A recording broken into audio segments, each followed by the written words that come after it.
ओम शांति। 31 मई 2025 की साकार मुरली से होमवर्क। आज की मुरली से जो फ्लो चार्ट है उसमें से कोई एक पॉइंट लेंगे, जैसे प्रैक्टिकल में होमवर्क या पुरुषार्थ की भिन्न भिन्न विधियाँ, और उस पर चिंतन कर प्रैक्टिकल लाइफ में इम्प्लीमेंट कर उससे मुझे क्या फ़ायदा हुआ, उसको बाबा को रात को चार्ट लिख करके उसका देंगे। जैसे आज की मुरली से हम लक्ष्य लेते हैं, बैकुंठ का मालिक बनने के लिए तकदीरवान बनने का पुरुषार्थ करना है। स्वमान लेंगे, मैं अखंड महादानी आत्मा हूँ। एक बाप की याद से स्वयं को सर्व खजानों से संपन्न कर अखंड महादानी बन खजानों का दान कर रही हूँ। अपनी वृत्ति द्वारा वायुमंडल को पावरफुल बना रही हूँ और अपना पुण्य का खाता जमा कर रही हूँ। तो अखंड महादानी बन आज पुण्य का खाता जमा करना है। तो इसलिए महादान वो कर सकता है जो सदा ही भरपूर रहता है। भरपूर तब रहेंगे अगर लीकेज नहीं होगी। तो प्रैक्टिकल होमवर्क रहेगा कि कोई भी ऐसा कर्म ना हो जिससे मेरे खजाने वेस्ट हो जाएं। जैसे बाबा ने कहा, छोटी छोटी बातों में टाइम वेस्ट नहीं करना, विशेष अटेंशन देंगे। कोई कुछ भी करे, मुझे शील बनकर रहना है, तो सहन करना है। सहन वो कर सकता है जो अंदर से शील होता है। शील ठंडे को भी बोलते हैं, शील पॉजिटिव को भी बोलते हैं। अंदर से शील कौन रह सकता है? जो साक्षी होकर स्वयं का पाठ और दूसरों का पाठ देखता है। तो इस तरह आज खजाने की लीकेज को बंद करेंगे और निरंतर बाप की याद से स्वयं को भरपूर रखेंगे। तब हम अपनी तकदीर को ऊंच बना सकते हैं। तो पुरुषार्थ क्या रहेगा?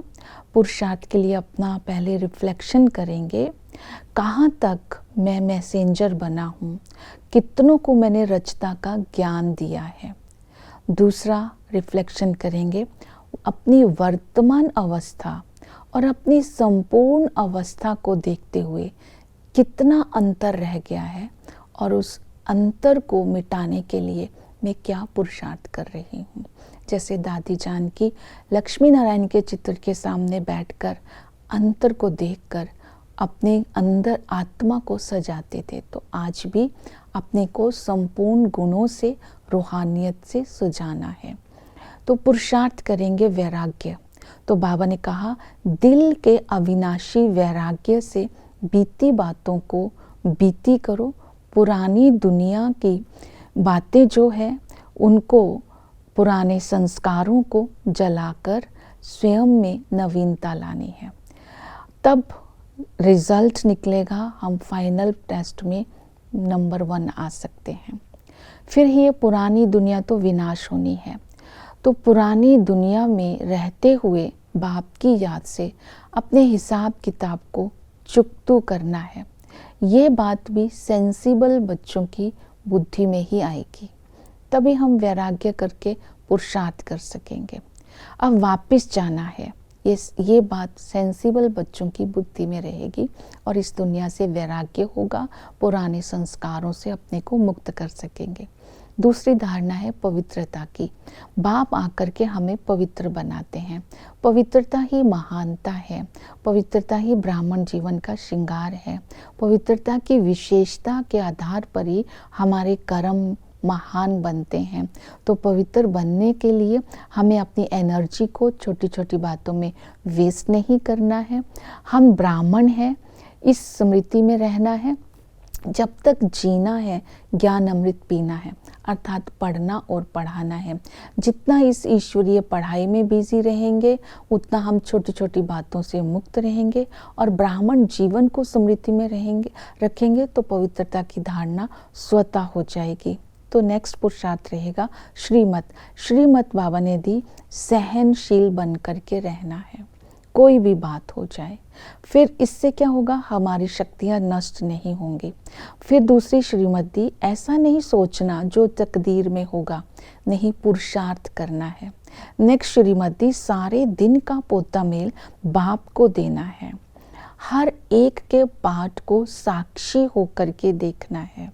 समय निकालकर एकांत में बैठकर अपने आप से बातें करके अपने आप को उमंग उत्साह में लाना है। उल्टा अहंकार नहीं करना है। तो इस तरह रहमदिल भी बनेंगे, सहनशील भी बनेंगे, निरअहंकारी भी बनेंगे और अपने समय को वेस्ट नहीं करेंगे। ये श्रीमत पर आज अटेंशन देंगे। सावधानी ये बाबा ने दी, अगर आप याद नहीं करेंगे बाबा को, पढ़ेंगे नहीं, तो क्या नुकसान हो जाएगा, कल्याण नहीं कर पाएंगे अपना और ऊंच पद नहीं प्राप्त कर पाएंगे।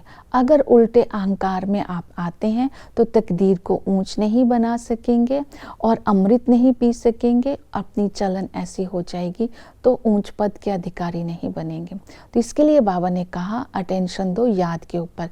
याद और चक्कर को फिराने से आत्मा की बेड़ा पार हो जाएगा, हेवन में जाने लायक बन जाएंगी। याद करने की विधि बताई, रूह रिहान। जैसे हम मधुबन में बैठते हैं तो अपने अंदर रूह रिहान करनी है। हम बाप के सम्मुख बैठे हैं, बाबा हमारे लिए अवतरण लेकर के सामने आकर हमें पढ़ाते हैं। बाबा आप हमें छोड़कर मत जाना, बाबा आप हमको अपने साथ लेकर के जाना, बाबा हम आपके बनने से क्या बन गए। इस तरह मीठी मीठी रूह रिहान करनी है। संबंधों का अनुभव सारा दिन चलते फिरते करते रहना है। बेहद का बाप जिसके सम्मुख अभी हम संगम पर बैठते हैं, वो हमें आकर के जब हमने नॉलेज देते हैं मैं तुम्हारा बाप हूँ, तब हम बेहद के वर्षे के अधिकारी बनते हैं। तो बड़े प्यार से पुरुषार्थ करना है बाप की जागीर के हकदार बनने का। वही टीचर बन करके हमारी तकदीर बनाते हैं, हमें पढ़ाई पढ़ाते हैं। ये पढ़ाई पढ़नी है, अपनी बुद्धि में रचता और रचना का ज्ञान रखना है। तो जितना हम पढ़ेंगे और पढ़ाएंगे उतना ऊंच पद प्राप्त करेंगे, अर्थात विश्व का मालिक बन सकेंगे। सतगुरु हमें गुलगुल बनाते हैं, हमें मुक्ति जीवन मुक्ति देते हैं, हमें पावन बना करके साथ ले जाते हैं। और हमें चक्कर को बुद्धि में रखना है। जितना चक्कर को बुद्धि में रखेंगे हमारी बुद्धि वाइसलेस बनेगी, माया से हम माया की प्रवेशता से मुक्त हो जाएंगे। जैसे कि आदि में हम आत्माएं पवित्र थी, तो आदि में अथाह सुख था, सतो प्रधान थे, एक धर्म था, दुख का नाम निशान नहीं था। अथाह सुख होने के कारण वहाँ आत्म अभिमानी थे। इसलिए दूसरा, जब हम मध्य में आते हैं तो मध्य में आते रावण का राज्य शुरू हो जाता है। हम वर्थ नोटे पैनी हो जाते हैं और अशांति की दुनिया हो जाती है, क्योंकि आत्मा दुखी हो जाती है। अंत में बाबा हमें 84 के चक्कर का राज समझाते हैं। तुम आत्मा ही ब्राह्मण बनते हो, तुम ही देवता बनते हो, तुमने ही राज्य गवाया है। बाप तुम्हें ही सिरताज बनाने के लिए आए हैं और हमारा जीवन हीरे जैसा बनाने आए हैं। तो पुरुषार्थ करके पुरुषोत्तम बनना है और इसी तरह अपने को सेवा में बिजी रखना है। आप समान बनाने की सेवा करनी है, सेवा श्रीमत के प्रमाण करनी है। सफलता का मुख्य गुण ही है सेवा में, संगठन में रह कर के सेवा करनी है। उसमें सहनशील भी बनना है, रहमदिल भी बनना है, शिव जयंती के ऊपर समझाना है, रचता रचना का ज्ञान देना है। चक्र लाखों वर्ष का नहीं होता है, शांति कैसे स्थापन होती है और रावण राज्य और राम राज्य किससे कहते हैं। ओम शांति।